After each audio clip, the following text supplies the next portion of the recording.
Hello, ladies and gentlemen. So, welcome back to the channel and welcome to Excel Island live stream. Today is day 11th of 100 days of Power BI. So, basically, what we are doing on this live stream is to learn and master the data analytics tool Microsoft Power BI over the next 100 days. So, you can catch previous live stream, which is day 1 to day 10 on the channel to catch up with the Microsoft Power BI learning so far. So, without further ado, let's get back to learning.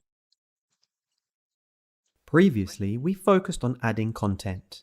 Now we will bring the needed balance by removing unnecessary content. There are 3 questions to ask before adding anything to a dashboard. First, does this contribute to the story? Second, is this the right visual element? Finally, is it necessary? Let's talk about each in turn.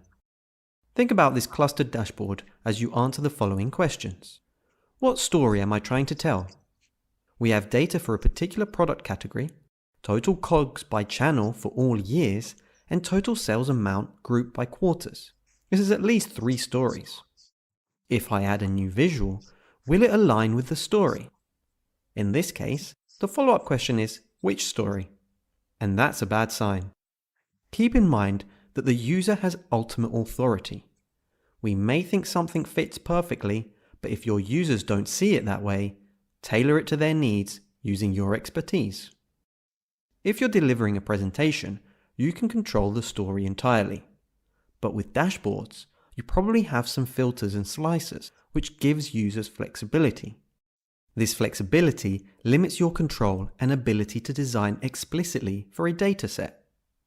Even so, understand what the user needs and the types of stories they are likely to see.